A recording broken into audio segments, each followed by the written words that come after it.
In this WrestleTalk news, Goldberg returns to WWE, Nia Jax causes controversy around vaccines once again, my review of SmackDown, Tempest's review of Rampage, and more. Subscribe and enable notifications to always on for daily wrestling news videos so you can get to see more of this. Me reunited with my baby, the Jam, that championship, the Tribal Pete, back on top of WrestleTalk as it should be. Acknowledge Pete. Support WrestleTalk! I'll be talking about Goldberg's return in my review of SmackDown a little later in the video, but first let's talk about science. You know what's great? Science. You know who disagrees with that? Nia Jax. Some of you may remember some controversial comments Jax made on her Instagram last year. Jax rattled some cages by saying the COVID vaccine is 90% effective after 8 months of development, when the flu vaccine is 40% effective after 70 years of development. I'll go with my immune system as it's 99.9% effective. God made my immune system and I trust him the most. Needless to say, Nia Jax is not a doctor. However, on Friday she doubled down on her stance and then quadrupled down on it in the most inconceivable way possible. Nia Jax responded to a tweet criticizing her Instagram comments saying, "Ha ha ha, I stand by that too. Honey, if you really think that all your favorites don't feel the same as I do, you're sadly mistaken. I know a lot of people in many professional sports that just paid and got a real card from a doctor, so that's illegal.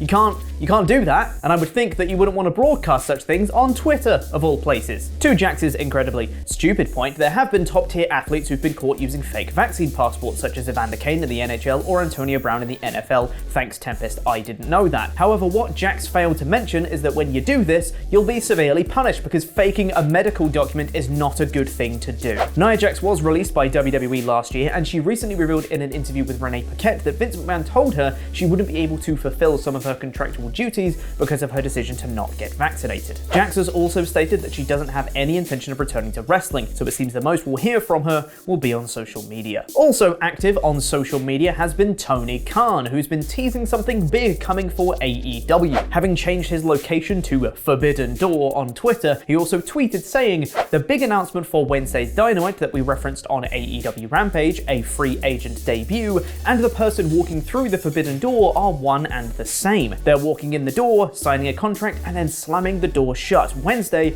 on AEW Dynamite." Shane McMahon to AEW confirmed. With all the free agents now in the pool, it should be a very exciting time for AEW indeed. Meanwhile, in WWE, we have Goldberg. Again.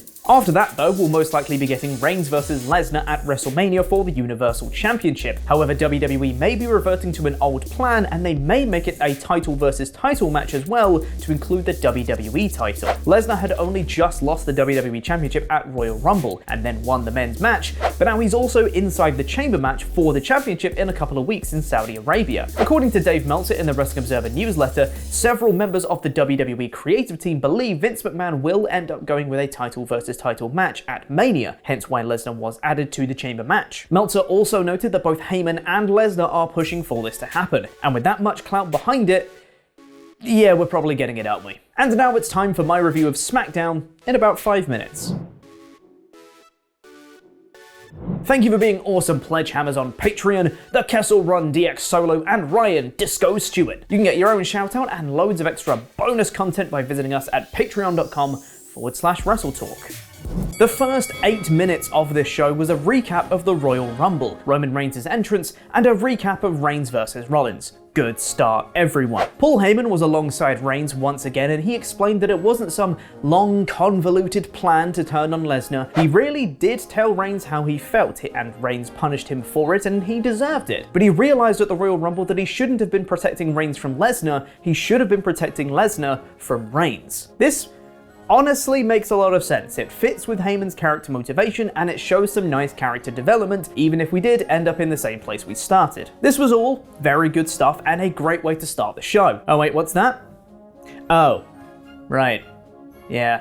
Then out came Goldberg. Goldberg said he acknowledges Roman as his next victim. Sick burn, Bill. He says Roman's next, and then later in the show it says it's official, it's Roman versus Goldberg at Elimination Chamber. You know, Goldberg coming back and waltzing straight into title matches is one thing on its own, but him coming back every time and just saying, "It's me now, I get a shot," with no story at all makes this all so much worse. If there was a storyline reason for him wanting one, maybe he came out and said, "Last time you were Universal Champion, we were supposed to fight at WrestleMania," which was Another time when Goldberg just came out and said, "Me next," but let's ignore that. We never got to have that match. So now's the time. Reigns can put up a fight saying he doesn't want the match. Goldberg hasn't earned the match. And then Goldberg can maybe earn his way into that match.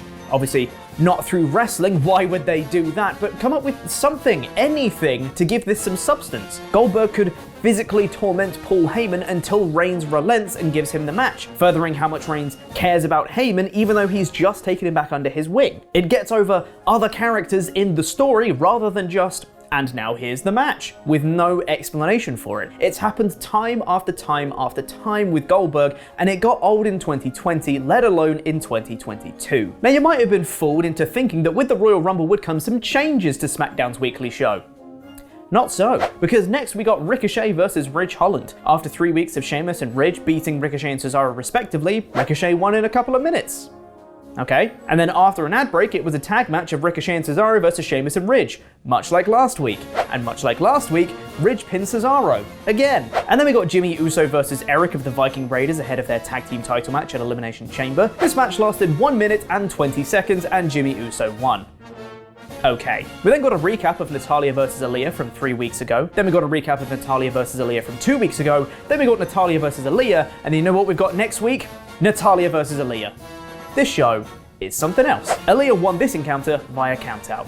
Okay. Drew Gulak and Shotzi were together backstage before Drew McIntyre walked past them. Pat McAfee on commentary said, "Is that Drew Gulak and Shotzi?" And then Michael Cole said, "Is that Drew McIntyre?" Yes, it is. Why are you so unsure about that? McIntyre came out to the ring to say he came second in the Royal Rumble, but that's not important right now because what he wants is to get back at Corbin and Moss, despite already getting back at Corbin and Moss at the Rumble already. He made Moss tell a joke at sword point and then hit him with a claymore. Honestly, this was one of the better jokes that Moss has told, but that doesn't mean it was good. We then got a recap.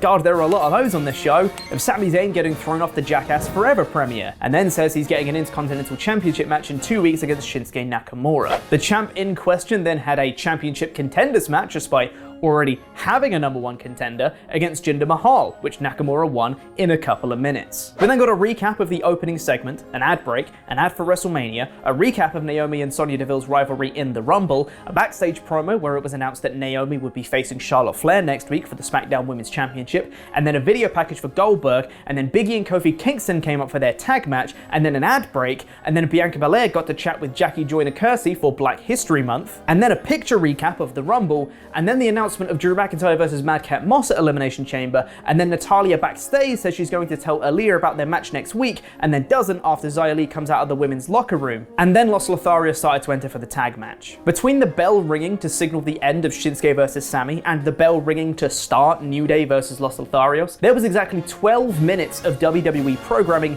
not including 2 ad breaks. In that time, we had 2 backstage segments. When I say that nothing happens on this show, I mean that nothing happens on this show. But then, from out of absolutely nowhere, we got New Day versus Los Lotharios, and this was a really fun match. They got given time, they had some great storytelling, very fun action, lots of near falls, and a climactic finish. So you do know how to structure a match. Do it more often, please. This was great. New Day won with the midnight hour. And then of course we got a recap of Ronda Rousey at the Royal Rumble, and then Charlotte Flair came out for the main event segment. Sonya Deville joined her in the ring and said that Rousey had chosen Becky Lynch for WrestleMania. Wow, that seems like an anticlimactic way to announce that sort of thing, Sonya. And then she said that Charlotte now gets to choose her WrestleMania opponent. Alright, hold up. Charlotte wanted to win the Royal Rumble so she could choose her opponent, but she didn't win. So why is she now being given the power to choose her opponent? I shouldn't need to explain to you why this is bad storytelling. Charlotte then says she picks Sasha Banks. Wow, that seems like an anticlimactic way to announce that sort of thing, Charlotte. But then out came Ronda Rousey, who after telling the fans on Raw that they all suck and she hates them, was all smiles and high-fiving fans on the way to the ring. Oh no, it's babyface Ronda, everybody run! She said that she actually picked Charlotte for WrestleMania. Wow, what a twist, never saw that one coming. And then Charlotte said her title is cuter than Ronda's baby. Sonya then tried to get involved, saying that she runs the show and then tried to attack Ronda for some reason. Ronda then attacked Sonya back, but you can't do that, Ronda. She had her jacket on. You can't touch her when she has her jacket on, remember?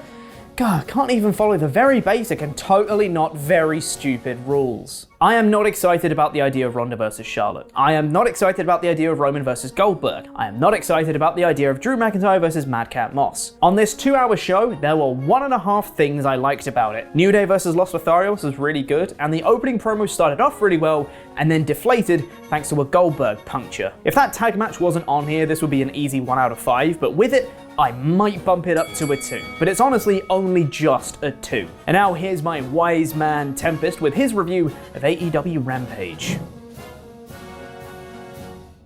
Please, Lord, let this not be the opening of Pandora's box. What's going on, WrestleTalk friends and fans? Tempest is back with another review of AEW Rampage in about 3 minutes. So this show opened with Adam Cole facing Evil Uno in a really short match. I was really surprised by this. I thought this could have been another one of Adam Cole's really good TV matches, like with Frankie Kazarian or a John Silver, but instead this really only went like 3 minutes, and then Adam Cole cut a promo after. Now, while the match was really short, the promo more than made up for it, as Adam Cole said that he doesn't get the respect he deserves as one of the best wrestlers on the planet, and said that he would be the AEW World Champion. At this point, I think it's more than likely that Adam Cole will be the one to challenge Hangman Page for the AEW World title at Revolution, and I think they'll set this up as soon as Hangman Page beats Lance Archer next week. It seems every week there's got to be one short match on Rampage, and this time around it was this match that drew the short straw. Between the short match and the really good promo, I'm going to balance it out, go in the middle, and give this a 3 out of 5. We then had a TNT Championship match as Sammy Guevara defended the title against Isaiah Cassidy. I thought this was a really good showing for Isaiah Cassidy,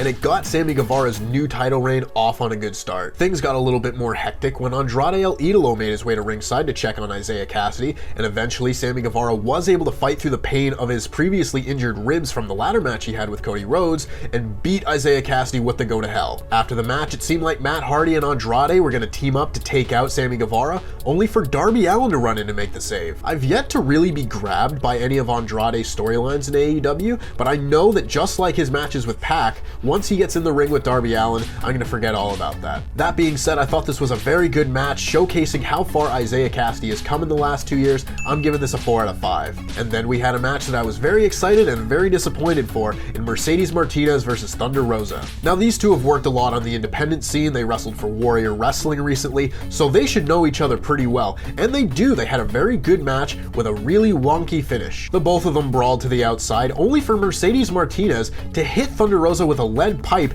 getting herself disqualified. A DQ in AEW, you say? I'm a bit nervous. Before this year, there had only been 2 disqualifications in AEW's entire history. One where Pac got himself disqualified in his Iron Man match against Kenny Omega, and another where Brandon Cutler and Peter Avalon just couldn't decide who was the worst wrestler on the roster. Now we've had 2 in the first 5 weeks of 2022 alone, and I'm really curious to see if this becomes a pattern, and I really hope it doesn't. That being said, this match was very good, even if the finish knocked it down a peg. At the very least, AEW explained why Mercedes Martinez got herself disqualified, as Britt Baker revealed that she'd paid off Martinez to try and take out Thunder Rosa. It certainly appears that we're heading towards another Britt Baker Thunder Rosa match, this time with the title on the line, and boy, that sounds like a good time to me. Like I said, this match was good, but the finish really sucked the air out of the building. I'm giving this match a 3 out of 5. And then we got the main event as Ricky Starks defended the FTW Championship against Jay Lethal. Now, to me, Ricky Starks hasn't had as many breakout performances in the ring as some of the other young talent in AEW, like a Dante Martin, a Sammy Guevara, a Jungle Boy, a Darby Allin, but this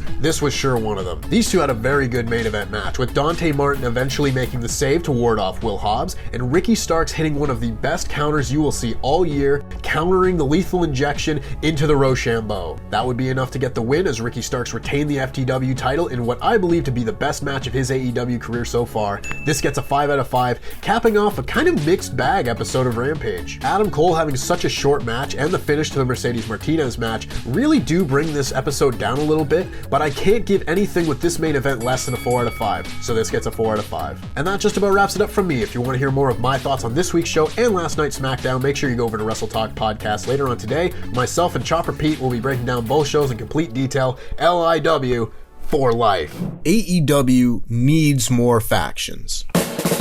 Now, I know I will lose some of you based on that statement alone, but if you can slow your roll, grab a cookie, and lend me your ear for a hot second, maybe I can sway your opinion. If not, well, maybe we can just hang out, have a chat, and agree to disagree. I hear that happens all the time on the internet.